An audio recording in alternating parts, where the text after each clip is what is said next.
안녕하세요. 친절한 소방입니다.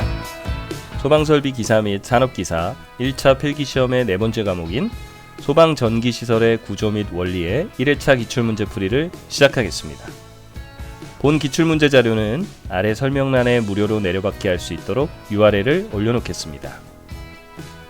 본 과목은 목표 점수 14개 이상 득점을 목표로 해야 합니다.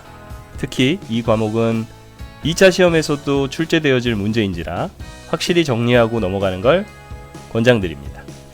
그럼 강의 바로 시작하겠습니다.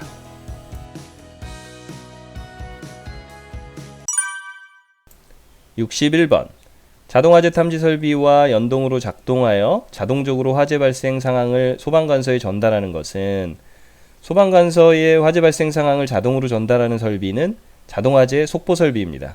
답은 2번입니다.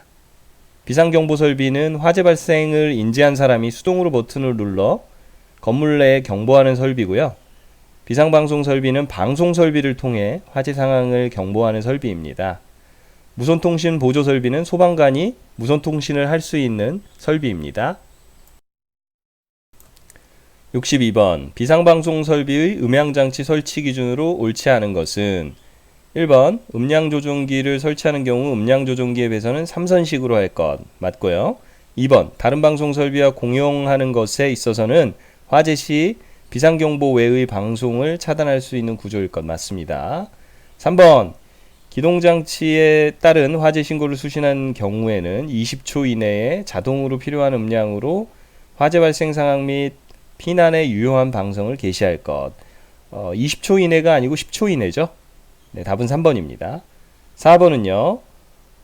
조작부는 기동장치의 작동과 연동하여 당해 기동장치가 작동한 층 또는 구역을 표시할 수 있는 것으로 할 것. 네, 맞습니다. 네, 정답은 3번이고요. 중요한 문제입니다. 2차에서도 나올 수 있는 문제이니 모든 보기를 잘 숙지하시기 바랍니다. 63번 무선통신 보조설비의 용어의 정의에 관한 문제입니다. 놓치면 안 되는 문제네요. 1번 분배기에 의한 내용을 설명했습니다. 분파기가 아니라. 2번은요. 분배기가 아니라 분파기네요. 1번과 2번이 혼동될 수 있겠습니다. 3번은 누설 동축 케이블에 관한 내용인데요. 네, 정답 3번이 정답이네요. 4번은 증폭기가 아니라 혼합기에 대한 설명을 하고 있네요. 답은 3번입니다. 64번 발신기 스위치의 설치 위치에 관한 문제입니다. 대부분의 스위치 등의 설치 위치는 바닥으로부터 0.8에서 1.5m 이하입니다. 2차 실기 문제에서도 설치 기준에 대한 문제가 출제되면 이 내용을 잘 기억했다가 쓰셔야 합니다. 3번이 0.8에서 1.5m 내에 있는 답이네요. 정답은 3번입니다. 65번 유도등의 전멸기에 관련된 문제인데요. 유도등은 원칙적으로 전멸기, 즉 스위치를 설치하면 안 되고 항상 상용전원에 의해 점등 상태를 유지하는 게 원칙입니다. 다만 아주 예외적으로 전멸기를 설치할 수 있도록 완화한 규정이 있습니다. 암실이나 공용장 등 반드시 어두워야 할 필요가 있는 곳인데요. 대신에 비상시 점등되도록 해야 하는 조건이 붙습니다. 그 조건이 바로 해설과 같은 5가지입니다. 저는 자자비상방이라고 앞글자로 암기를 했었습니다. 답은 2번이 해당하지 않습니다. 66번 공기관식 차동식 분포형 감지기의 설치 기준 문제입니다. 보통 이 과목은 설치 기준에 대한 문제가 굉장히 많이 나오는데요. 그 중에서도 감지기에 관련된 내용들이 많이 나옵니다. 그래서 감지기 설치 기준이라든지 구조 원리는 반드시 꼭 정리를 하시고 시험에 임하시기를 바라겠습니다. 자, 1번, 2번, 3번은 다 맞는 얘기고요. 답은 4번 공기관식은 5도 이상 경사지면 안 됩니다. 스포트형 감지기는 45도 이상 경사지면 안 된다. 이 2가지를 비교 검토해 주시기 바랍니다. 스포트형 감지기는 흔히 우리가 보는 감지기 형태입니다.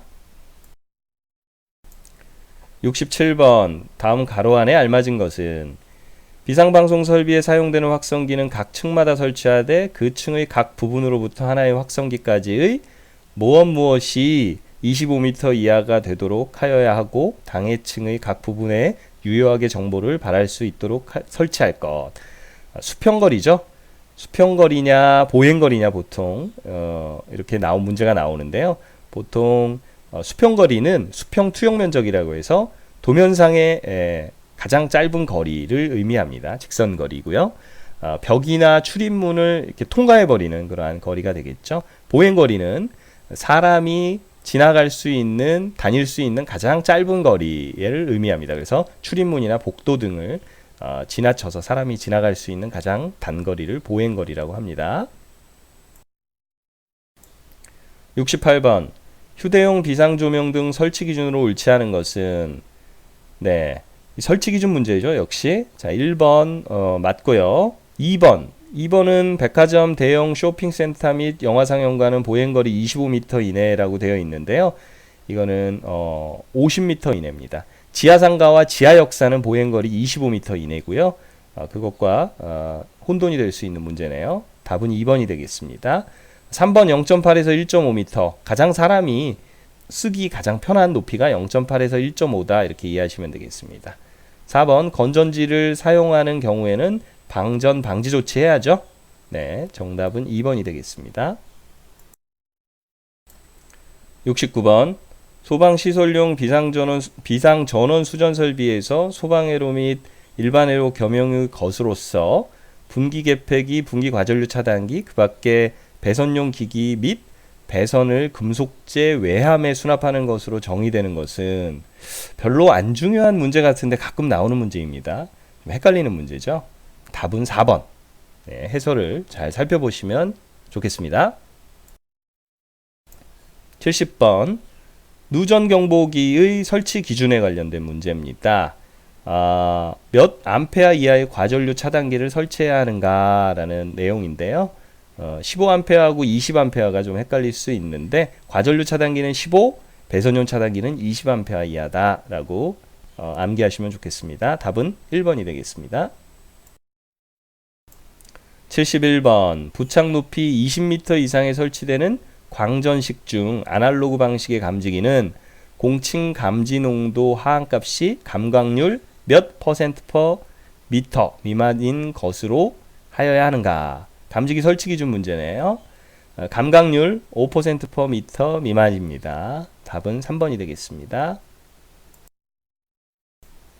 72번 비상조명 등의 설치 기준 중 비상전원의 용량에 관련된 문제입니다. 그래서 비상전원의 용량이 10분 이상이냐, 20분 이상이냐, 40분 이상이냐, 60분 이상이냐인데요.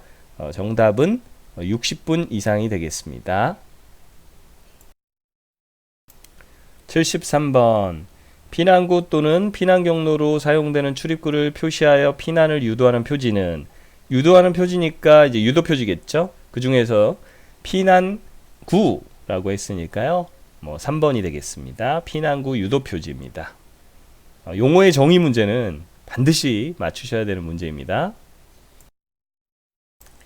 74번 비상 콘센트 설비의 전원회로가 단상교류 220V일 경우 공급 용량은 몇 kVA 이상이어야 하는가? 정답은 1.5 kVA 이상입니다. 킬로볼트 암페어죠. 정답은 3번입니다. 75번 비상조명 등의 설치 제외 장소에 관련된 문제입니다. 그래서 거실의 각 부분으로부터 하나의 출입구에 이르는 보행거리가 15m 이내인 부분은 설치하지 않을 수 있다라는 제외 조항이 있습니다. 그래서 정답은 1번 15m가 되겠습니다. 76번 바닥 면적이 450제곱미터일 경우 단독경보용 감지기의 최소 설치 개수는 단독경보용 감지기는 화재를 감지하는 기능도 있으면서 그 스스로 경보하는 기능이 있습니다.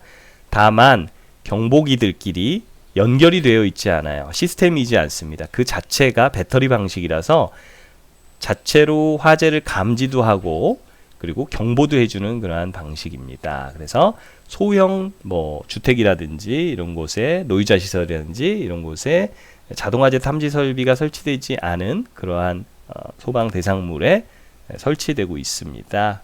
그래서 설치 개수는 바닥 면적 기준이 150제곱미터가 넘어가면 그 150제곱미터마다 한 개 이상씩 설치해야 됩니다. 그래서 식과 해설의 식처럼 450을 150으로 나누면 3개가 나오네요. 그래서 답은 3번이고요. 이럴 때 만일에 460이다 그래서 3.1이라도 1이나 2가 나온다고 하더라도 소수점이 나오면 3개가 아니라 4개가 됩니다. 소수점이 발생하면 반드시 절상한다는 거 꼭 기억해 주시면 좋겠습니다. 77번 비상 콘센트 설비의 설치 기준으로 옳지 않은 것은 비상 콘센트 설비는 소활동 설비로서 소방관이 소활동 시 필요한 장비에 전원을 공급받을 수 있도록 설치하는 설비입니다. 그래서 1번 비상 콘센트라고 표지를 해야죠. 2번 10분 이상 작동시킬 수 있는 용량이라고 했는데요. 20분 이상입니다. 그래서 답은 2번이고요. 3번 비상 콘센트 10개 이하로 설치해야 되고요. 4번 비상 전원은 전원이 설치되어 있을 때는 그 실내에 비상 조명 등을 설치해야 됩니다. 답은 2번이 되겠습니다. 78번 감지기 설치 기준에 맞지 않는 것은 또 감지기 설치 기준 문제네요. 감지기가 정말 중요하다는 걸 알 수 있지요. 자 살펴보면요. 1번 맞고요. 2번 1.5m 맞고요. 3번 네, 답은 3번이네요. 이것도 굉장히 헷갈릴 수 있는데요. 한번 쭉 읽어보면 맞는 말 같아요. 하지만 주위 온도냐 최고 주위 온도냐에서 주위 온도보다 20도 이상 높을 것이 아니라 최고 주위 온도보다 20도씨 이상 높은 것으로 설치해야 할 것이 좀 다른 얘기입니다. 그냥 주위 온도보다 20도가 아니고요. 최고 주위 온도보다 20도 이상 높은 것을 설치하도록 할 것, 이게 다른 점이니까 주의해야 될 문제가 되겠습니다.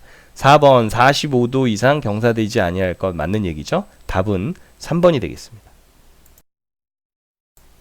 79번 정원식 감지 성형 감지기 설치 기준으로 옳지 않은 것은 역시 감지기 설치 기준입니다. 한번 쭉 살펴보면요.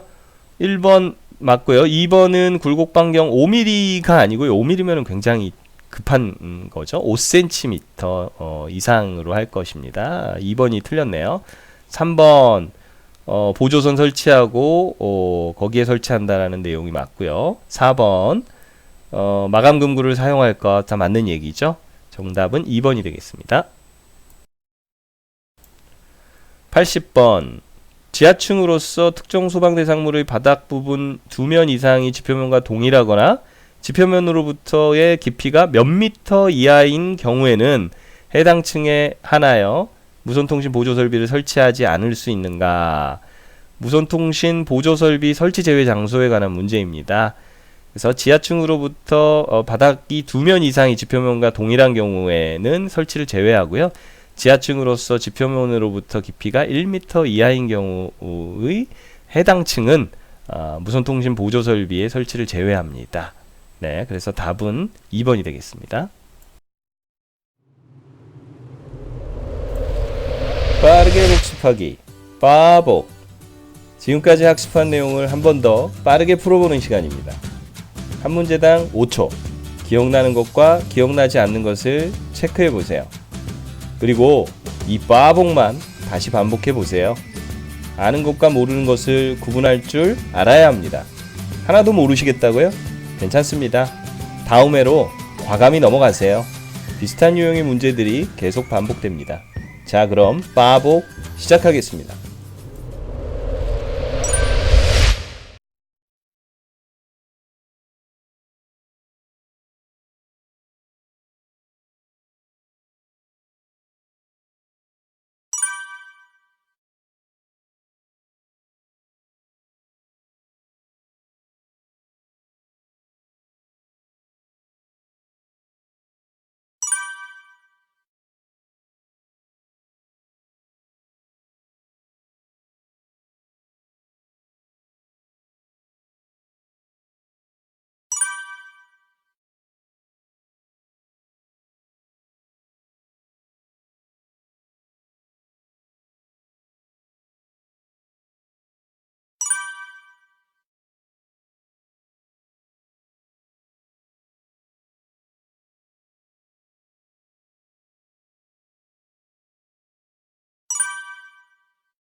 친절한 소방이 여러분의 열정을 응원합니다.